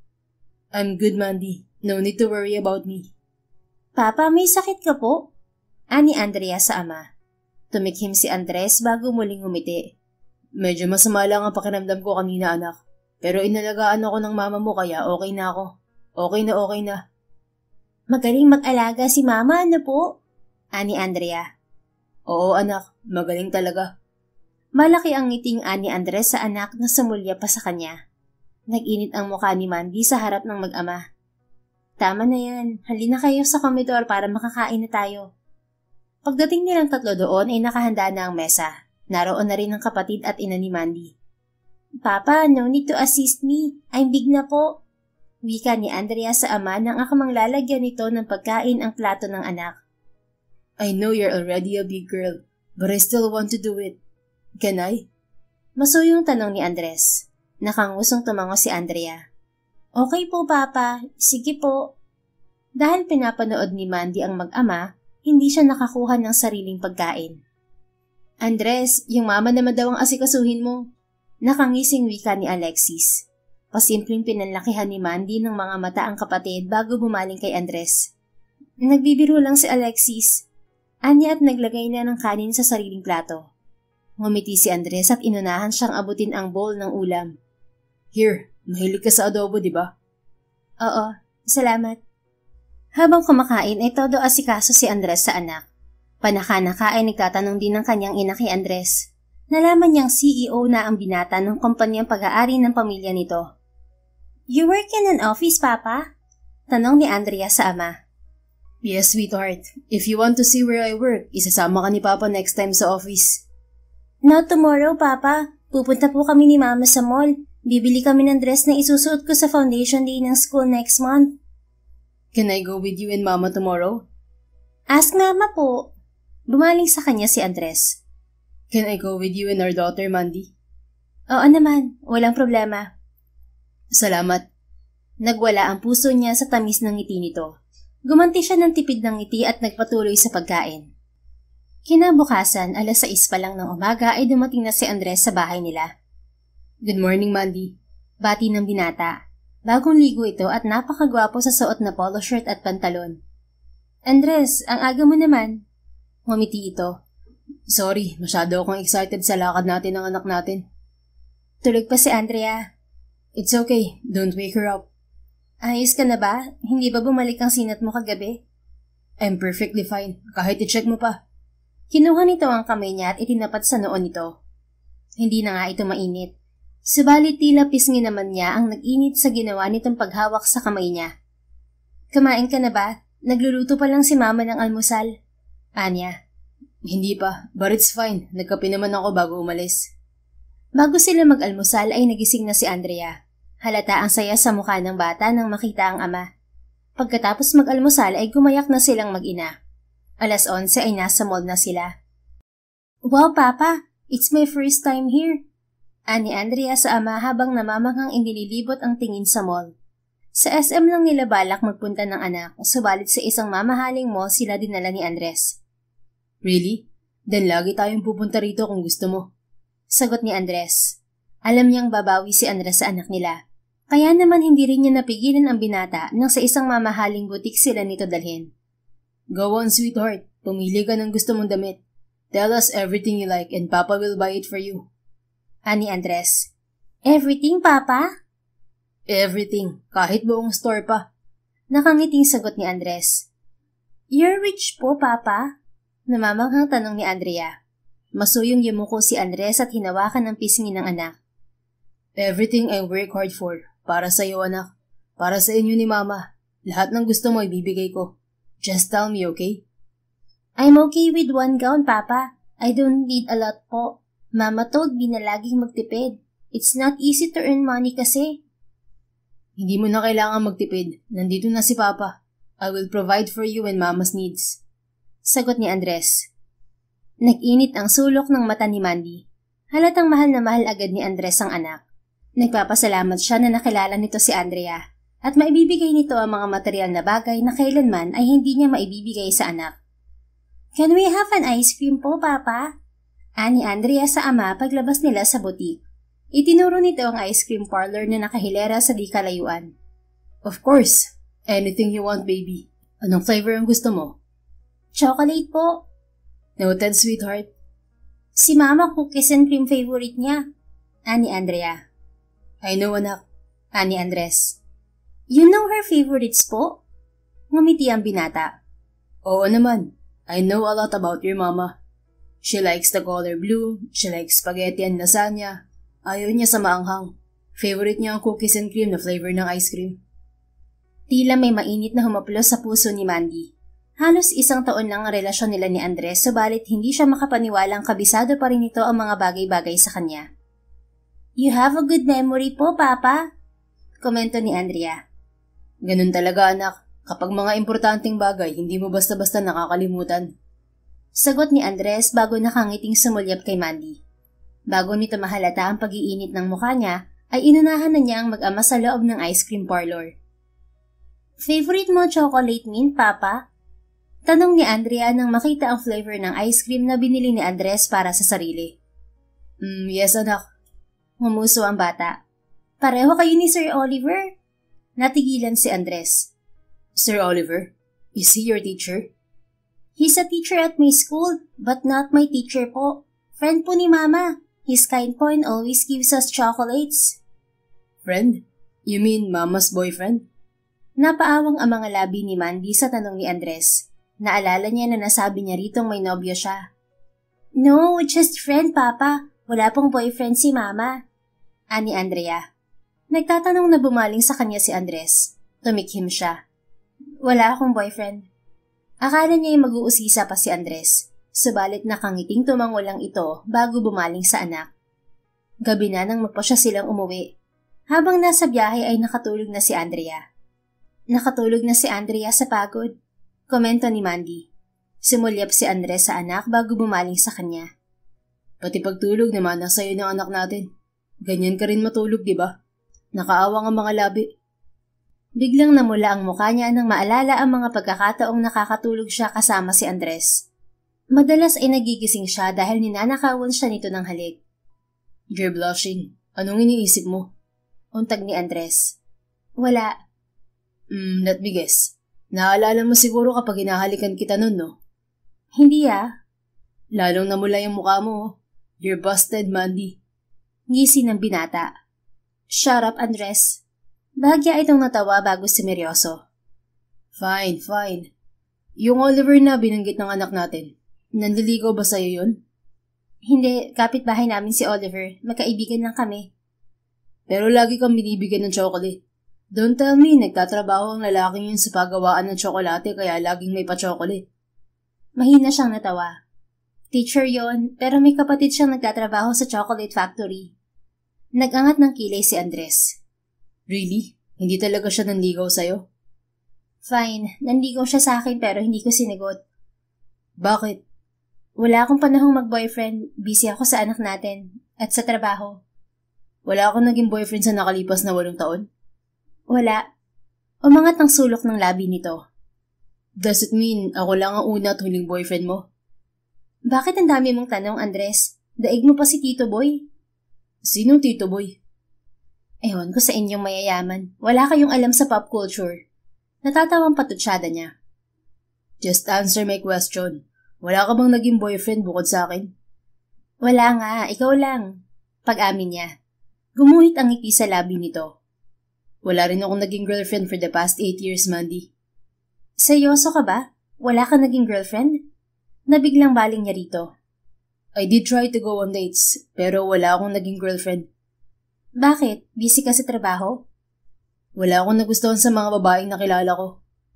Tila may nagdiwang sa loob ng dibdib ni Mandy sa sagot ni Andres. Nang mga sandaling yon, habang nakatingin sa binata, napagtanto niya na hindi naglaho ang nararamdaman niya sa dating nobyo. Mahal pa rin niya ang ama ng anak. Stop looking at me, Mandy. Alam kong gwapo ako at namiss mo ang mukha ko, pero hindi ako makapag-concentrate sa pagmamaneho. Nakangos ang baling ito sa kanya nang huminto ang sasakyan sa stoplight. Nanliit ang mga mata niya. Ang yabang mo, Andres. Buti hindi naman na sa'yo ng anak mo yan. Natawa ang binata. Hindi ba totoo na gwapo ako? Remember, lagi mong pinupuri ang mukha ko dati. Dati yon. Bakit? Gwapo pa rin naman ako ngayon Pumangit ba ako? Gwapo pa rin. Yun naman pala Nangingiting napairap na lang siya. Ilang sandali pa ay nakarating sila sa bahay nila. Don't wake her up. Bubuhatin ko na lang ang anak natin. Ani Andres. Sigurado ka? Mabigat na si Andrea. Kayang-kaya kong buhatin ang anak natin. Ikaw nga kayang-kaya kong buhatin noon. Si Andrea pa kaya? Ani Andres na nagawa pang kumindat sa kanya. Nagwala ang puso niya. Napatikim na lang siya at iginiya si Andres sa kwarto ng anak nila. Maingat nitong inilapag ang bata sa kama. Ilang minutong pinagmasdan ni Andres ang anak bago bumaling sa kanya. Thank you for bringing our daughter to this world, Amanda. Ngumiti siya. Salamat din sa pagtanggap kay Andrea. She's my daughter. I will accept her with all my heart, Mandy. I'm sorry I wasn't present in her life for a long time. Hindi ko na mababalik ang nakaraan, pero ipinapangako ko na babawi ako. Buong buhay akong babawi sa anak ko. Tumango siya. Hindi kami mayaman, Andres, pero sa loob ng 8 taon, nagsikap ako na ibigay ang pangangailangan ni Andrea. Ngayong dumating ka, alam kong kaya mong ibigay sa kanyang lahat. Pero sana, hindi mo maisip na kunin sa akin ang anak ko. She's my life, Andres. Hindi ko gagawin yan, Mandy. I will never do that to you and our daughter. Hindi lang sa anak natin ako babawi. Sa'yo rin. Ang laki ng utang ko sa'yo at magbabayad ako buong buhay ko. Kay Andrea lang, Andres. Huwag na ako. Umiling ito. Ikaw ang nanay ng anak ko. Kung hindi dahil sa'yo, wala siya dito. Please, hayaan mong bumawi ako sa inyo. Sa huli ay isang marahang tango ang isinagot niya rito. Kinabukasan, naroon ulit si Andres sa bahay nila. Dahil may pasok si Mandy sa trabaho ay nagpresenta ang mag-ama na ihatid siya sa ospital bago magtungo sa mall ang mga to. Ingat sa work, Mama! Wika ng anak pagdating ng sasakyan ni Andres sa ospital. Salamat, anak. Come on, kiss mo na si Mama. Dahil nasa backseat si Andrea ay lumapit ito para halikan siya. Enjoy kayo ni Papa, okay? Anya sa anak. Yes po, Mama. Ngumiti siya at bumaling kay Andres. Bababa na ako. Ikaw nang bahala kay Andrea. Don't worry, iingatan ko ang anak natin. Teka, wala bang kiss sa akin? Namula ang mukha niya. Bago pa siya makasagot ay naunahan na siya ng anak. Why would Mama kiss you, Papa? You're not married. And you're not her boyfriend. Tila nangangastigong wika ni Andrea. Natawa si Mandy habang napanguso si Andres. Sabi ko nga anak, joke lang eh. Ani Andres sa anak at ibinalik sa kanya ang tingin. Take care, Mandy. Huwag ka masyadong magpagod sa trabaho. Nakangiting bumaba si Mandy ng sasakyan. Samantala, naiwan sa kotse si Andres kasama ang anak. Papa, do you love Mama po? Baling sa kanya ni Andrea. I do. Hindi ka naman mabubuo kung hindi namin mahal ang isa't isa, anak. Walang pag-aalinlangang sagot ni Andres. Mama said I was made out of love. But that was a long time ago. Mahal mo pa rin po ba si Mama until now? I do. I love your Mama. Hindi ko siya nakalimutan, anak. Then you have to court her, Papa. Napangiti siya. Payag ang ligawan ko, Mama mo, anak. Tumango ito. But ask her permission first. She said she doesn't want a boyfriend. But maybe it's different if it's you.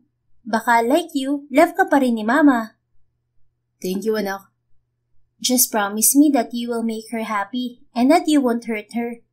I want Mama to be happy kasi, Papa. I promise I won't hurt your Mama. I love you both with all my heart, anak. Then we're good, Papa. Nakangiting sagot ni Andrea. Samantala, paglabas ni Mandy ng trabaho ay naabutan niya si Andres sa lobby ng ospital. Andres, bakit nandito ka? Tanong niya. Sinusundo ka. Ha? Kibit balikat ng ngumiti ito. Wala kang kotse, di ba? I'm here to fetch you. Don't worry, hinintay ko munang makatulog si Andrea bago ako umalis. Bago siya makapagsalita ay kinuha na nito ang bag niya. Come on, halika na sa kotse. You look tired. Andres, anong oras na? Dapat hindi mo na ako sinundo. Anya pagdating sa loob ng kotse nito. I want you to go home safe, Mandy. Ipinangako ko sa anak natin na susunduin kita at makakauwi ka ng ligtas. Tila may mainit na bagay na humaplo sa puso niya. Wala ka bang trabaho bukas? Nag-leave ako sa trabaho. I want to spend time with my daughter without any distractions. Lumapit sa kanya si Andres. Bigla ay bumilis ang tibok ng puso niya. Anong gagawin mo? Ikakabit ko lang po ang seatbelt mo. Napalunok siya. Sana sinabi mo na lang. Kaya ko naman. Pagkatapos ikabit sa kanya ang seatbelt ay lumayo si Andres. Subalit na natili itong nakaharap sa kanya sa halip na paandarin ng kotse. Bakit? Akala mo ba hahalikan kita? Wala akong niisip na ganyan, Andres, ha? Pagde-deny niya. Pumungay ang mga mata nito. Ako, iniisip kong halikan ka. But as much as I want to kiss you, I can't. Hindi kita pwedeng halikan. Magagalit sa akin ang anak natin. Saka na kapag sinagot mo ko. Napakurap-kurap siya. Nanliligaw ka? Oo, naniligaw ako sa'yo. Bakit? Tila naaaliw na umangat ang kilay ni Andres. Bakit man nanliligaw ang isang lalaki? Pakisagot nga po, Miss Serrano. Napalunok siya. Andres, kung ginagawa mo lang to para kay Andrea. Hindi ko to ginagawa para sa anak natin, Mandy. Nanliligaw ako dahil mahal kita. Mahal pa rin kita. 8 years ago, I made the biggest mistake of my life by leaving. Inakala kong ipinagpalit mo ko sa iba kaya sinubukan kitang kalimutan. Pero hindi ka mawala-wala sa puso ko. I'm still very much in love with you, Amanda. At lalo pang lumalim ang pagmamahal ko nang malaman ko na may anak tayo. I hope I made it clear na nanliligaw ako sa'yo dahil mahal kita. Kahit wala tayong anak, gagawa pa rin ako ng paraan para makuha ka ulit. Para bumalik ka ulit sa akin. Hindi siya makapaniwala sa naririnig. Seryoso ka ba sa lahat ng to, Andres? I'm serious, Mandy. I want you mine. I want you back in my arms. Yun ang dahilan kung bakit gusto kong alagaan mo ako kapag may sakit ako. Dahil gusto kong makalapit ulit sa'yo. Bumuntong hininga ito. I'm sorry kung ininsulto kita at tinawag kong bulok ang kotse mo.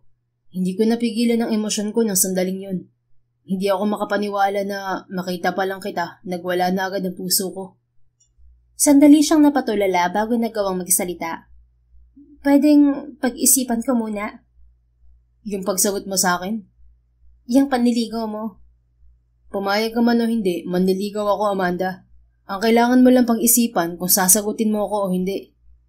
Napaangat siya ng kilay. Ha? Pala desisyon ka ah.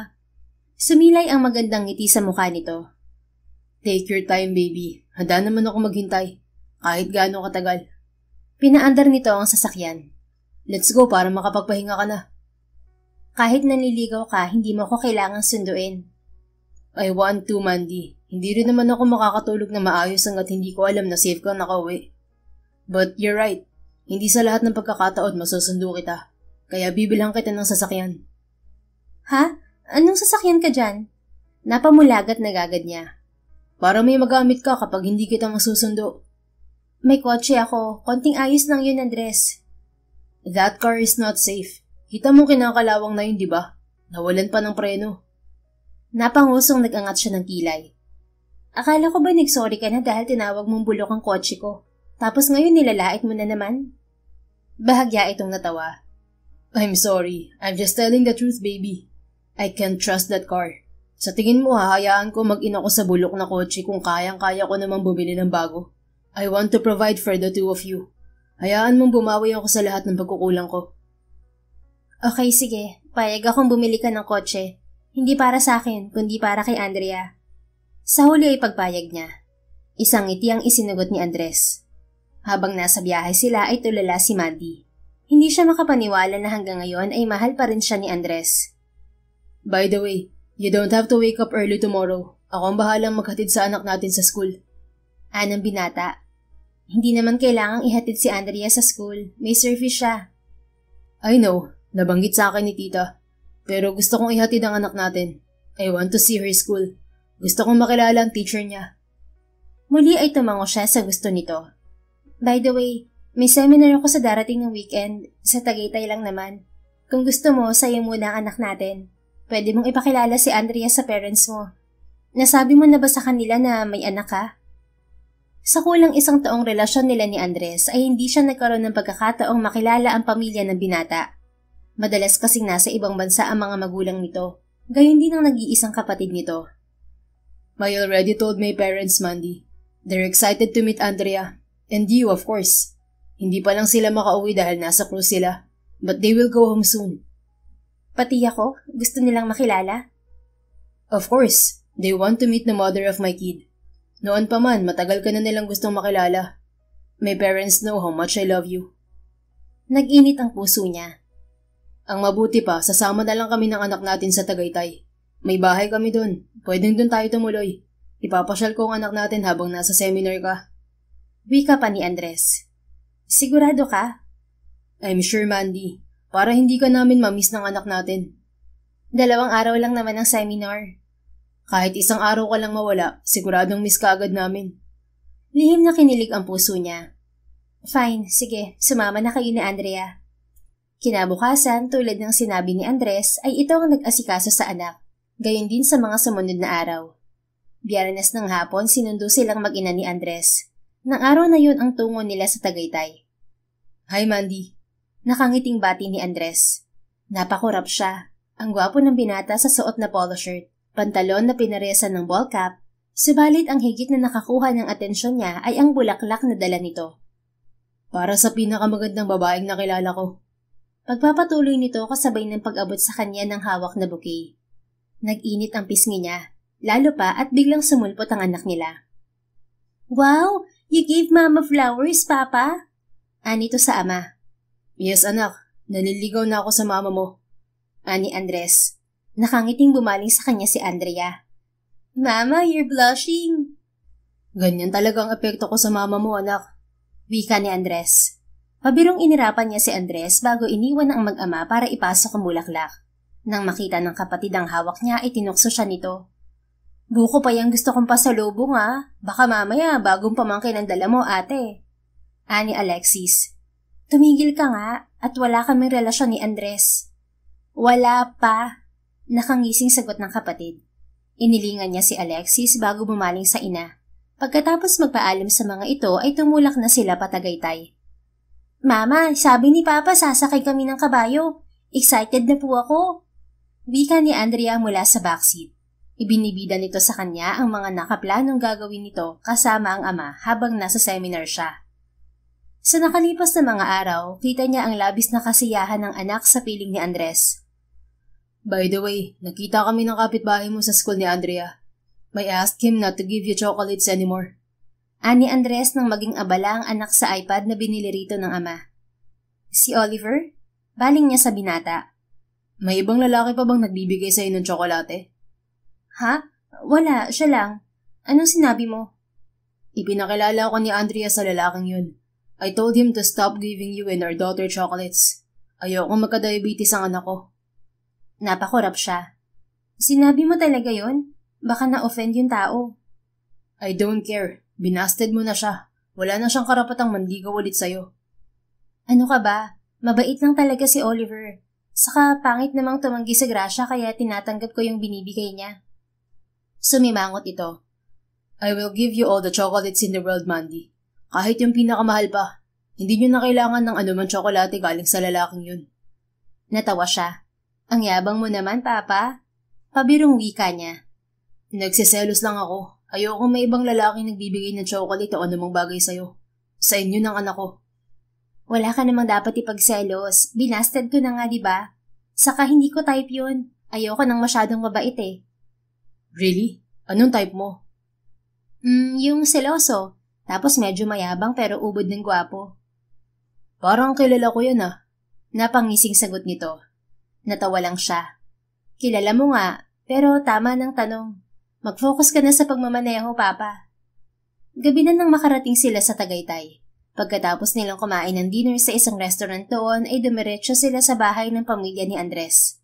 Sinalubong sila ng katiwala ng rest house. Pagkatapos silang ipakilala ni Andres kay Manang Carmen, ay tumuloy na sila sa ikalawang palapag para magpahinga. Magkasama sila ng anak nila sa guest room, habang nasa katabing silid naman nila si Andres. Kinabukasan, nagising si Mandy na wala na ang anak sa tabi niya. Pagbaba niya sa kusina ay naabutan niya roon ng mag-ama. Good morning, Mama! Bati ni Andrea. Papa prepared breakfast for you po. Bumaling siya sa mesa na puno ng pagkain na inihanda ng mag-ama. Nag-init ang pusong bumaling siya kay Andres. Thank you. You're welcome. Kain na tayo. Nakangiting sagot nito. Ipinaghila siya nito ng upuan. Pagkatapos ay ipinaglagay din siya ng pagkain sa plato. Hindi mo naman ako kailangang asikasuhin. Saway niya kay Andres. I know, pero gusto ko. Masuyong sagot nito. Namula ang muka niya habang napahagikik naman si Andrea na nakatingin sa kanila.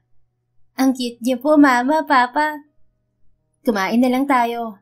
Nakangusang wika niya sa kanyang mag-ama. 2 oras ang nakalipas ay hinatid siya ng mag-ama sa hotel na siyang venue ng seminar. Babalikan ka namin ng anak mo mamayang 4:00. Ani Andres. Tumango siya. Enjoy kayo sa pamamasyal niyo. Huwag mo kaming masyadong isipin ng anak mo. Focus on the seminar. See you later, Mama. Ani Andrea bago siya hinalikan sa pisngi. Nang makitang nakatingin sa kanila si Andres ay ngumiti siya rito. Gusto mo rin ko, miss? Pwede? Napakurap na tanong ni Andres. Pwede. Total, pinagluto mo ako ng almusal. Yee! Papa, kiss na! Udyok ni Andrea sa ama. Tumikim si Andres bago siya kinintalan ng marahang halik sa pisngi. See you later, sweetheart. Halos hindi mahabol ni Mandy ang tibok ng puso pagpasok niya sa venue ng seminar. Tila siya nakuryente sa halik na iginawad ni Andres kahit sa pisngi lang yun. Para siyang bumalik sa nakaraan, noong una siyang hinalikan ng binata. 4:00 ng hapon, pagbaba niya sa lobby ng hotel, ay naghihintay na roon ng kanyang mag-ama. Kamusta ang seminar, Mandy? Tanong ni Andres. Okay naman. Namiss ka namin agad ng anak mo. Wag mo nga akong binabola. It's true, Mama. Miss ka namin ni Papa agad. Ani Andrea. Ngumisi si Andres. Si? Maniwala ka sa anak mo. Miss ka namin agad. Sige na nga. Nangingiting sagot niya. Dumiretso sila sa isang restaurant para kumain. Doon ay panay ang kwento ni Andrea sa naging pamamasyal nito at ng ama. Mama, we went to the Puzzle Museum and then we went to a pretty cafe and we met Papa's friends there. Ang ganda ni Tita Francine, Mama. Parang angel. Pagbibida ni Andrea. Tumango-tango lang siya sa anak, subalit sa loob niya ay gusto niyang tanungin si Andres tungkol sa kaibigan nitong yun. So, ipinakilala mo pala ang anak natin sa kaibigan mo. Hindi napigilang wika niya kay Andres pagdating nila sa bahay nito. Francine is a family friend. She owned a cafe here in Tagaytay. Kasual na sagot ng binata. Nag-angat siya ng kilay. Buti naalala niya pa akong sunduin. Nag-angat din ng kilay si Andres. Teka, wag mo sabihin nagsiselos ka. Bakit naman ako magsiselos? Wala naman tayong relasyon na. Pilyong umiti ito. E di sagutin mo na ako para pwede ka nang magselos. Ewan ko sa'yo. Inirapan niya to. I'm just kidding, Mandy. Pwedeng-pwede ka magselos. Pero wala ka namang dapat na ipagselos. Kahit wala tayong relasyon, pagmamayari mo ako. Sayong-sayo tong puso ko. Wala kang kahati dito. Ewan ko sa'yo. Muli ay anya bago sinundan ng anak na nauna nang pumasok sa bahay. Ang cute mo pa rin magselos, sweetheart. Narinig niyang wika ni Andres kasunod ang isang halakhak. Sa huli ay napangiti na lang din siya. Kinabukasan, muli ay si Andres ang naghanda ng almusal nila. Inihatid din siya ng mag-ama sa hotel. Nakita ko yung sumundo sa'yo kahapon. Mag-ama mo ba yun? Usisa sa kanya ni Karen, isa sa mga nurse na kasama niya sa seminar. Tumango si Mandy sa babae. Ang ganda ng anak mo kamukha mo. At yung daddy, super gwapo. Ilang taon na kayong kasal? Hindi pa kami kasal. Bakit? Nagkahiwalay kami. Kakabalik lang niya dito sa Pilipinas. Ay nako, wag mo nang pakawalan. Pakasalan mo na agad. Baka mamaya maago pa ng iba. Ani Karen. Ngumiti lang si Mandy. Subalit naalala niya ang kaibigan ni Andres na ikinwento ni Andrea. Alam niyang sa mundong ginagalawan ng binata, normal na napapaligiran ito ng magagandang babae. Mahal niya ang ama ng anak. Kaya ano pa nga bang hinihintay niya at hindi pa niya yun inaamin muli sa binata? Nang hapong yon, pagbaba niya ng lobby ay nagtaka siya nang hindi niya abutan doon ng mag-ama niya. Bago pa niya libutin ng tingin ang buong lobby ng hotel ay tumunog ang cellphone niya. Mabilis niyang sinagot ang tawag nang makita ang pangalan ni Andres. Mama, we can't fetch you po. Ani Andrea na nasa kabilang linya. Bakit? Nasaan ba kayo ng papa mo? Nagtatakang tanong niya. Nandito po sa cafe ni Tita Francine, Mama. Papa said meet us here na lang po. Busy po kasi siya. Busy saan? Mama, kausap ni Papa si Tita Francine. Tila may pumiga sa puso niya sa sinabi ng anak. Sige anak, pupunta ako dyan. Tanging sagot niya. Nagpadiretso siya sa cafe na sinabi ni Andrea. Pagdating doon ay agad siyang sinalubong ng anak na tila inaabangan ng pagdating niya. Mama! Nasaan ang papa mo? Huwag mo sabihin pinabayaan ka niya habang abala siya sa kaibigan niya. Anya kay Andrea. Sa pagkakataong yun ay hindi na niya napigil ang galit sa dibdib. No, Mama. Sinabihan ako ni Papa na abangan ka. Nasa garden siya, Mama. Inakay siya ng anak patungo sa garden ng cafe. Ganoon na lamang ang pagkabigla niya nang makarating sa parting yun ng cafe. Puno ng mga bulaklak ang lugar at sa gitna niyon ay nakatayo si Andres. Napakagwapo nito sa suot na long sleeve at itim na slacks. Ngumiti ito at naglakad patungo sa kanya habang hawak ang isang peraso ng rosas. Bakit may ganito ka, Andres? Anong meron? Nagtatakang tanong niya. Nakalimutan mo na ba? It's supposed to be our anniversary. Nakangiting sagot nito. Bigla ay naalala niya ang date ng araw na yon. March 25. Yun ang date kung kailan sila naging mag-boyfriend ni Andres noon. I'm sorry, hindi ka namin nasundo ng anak mo. Akala ko maaga kaming matatapos sa pag-aayos pero ginaul ako sa oras. You planned this with our daughter? Yes, Mama. Papa asked for my help. Sagot ng anak nila na nakatayo malapit sa kanila. Muli ay bumaling siya kay Andres. Sabi ni Andrea, kausap mo daw yung kaibigan mo. Akala ko pinabayaan mo ang anak natin. Kaya ba magkasalubong ang kilay mo kanina? Yes, kausap ko si Francine. Yun ay dahil nang hingi ako ng tulong sa kanya. She's the owner of this place at wala kang dapat ipagselos. Francine is already engaged to my cousin, Arthur. Fiancé siya ni Doc Arthur? Tumango si Andres. Hindi ko pa pala nasasabi sa'yo. Siya rin ang may-ari ng BMW na nabangga mo. Ano? Bakit pinalabas mo sa'yo yon? Sa kanya naman pala ako may utang, hindi sa'yo. Nakangusong wika niya. Wala kang utang sa kanya. Pinalitan ko yung sasakyan niya. And another thing, I actually lied to you about my sickness that day I asked you to take care of me. Ano? Tumikim ito at nahihiyang umiti. Ang totoo, kaya ako amoy bawang nun dahil natulog ako may bawang sa kilikili. Napaawang ang labi ni Mandy pagkatapos ay malakas siyang natawa. Seryoso? Natawa rin si Andres. Well, desperado ako magpaalaga sa'yo eh. Huwag mo nang gagawin ulit yun next time Willing naman akong alagaan ka kahit wala kang sakit. Lumawak ang ngiti nito bago masuyong inilahad ang kamay sa kanya. Can I have this dance? Wala tayong music. Meron. Nito. Kasabay na yun ay pamailan lang sa hardin ang paboritong love song niya. Natawang ibinigay niya ang kamay kay Andres. Dinala siya nito sa gitna ng hardin at isinayaw. Andres, ilang bulaklak ang binili mo para magawa to? Tanong niya habang namamanghang pinagmamasdan ng ayos ng garden. 3,000 flowers, sweetheart. Isa para sa kada araw na wala ka sa buhay ko sa loob ng 8 taon. You didn't have to do this, Andres. But I want to. You deserve the best, Amanda. And I want to set an example to our daughter. I want to show Andrea that if a man loves a woman, he should treat her like a queen. So when she grows up, she won't settle for less. Naluha siya sa sinabi nito. Thank you, Andres. No, sweetheart. Ako ang dapat magpasalamat sa'yo. Thank you for everything. Thank you for giving me our daughter. I love you, Mandy. I made a mistake before.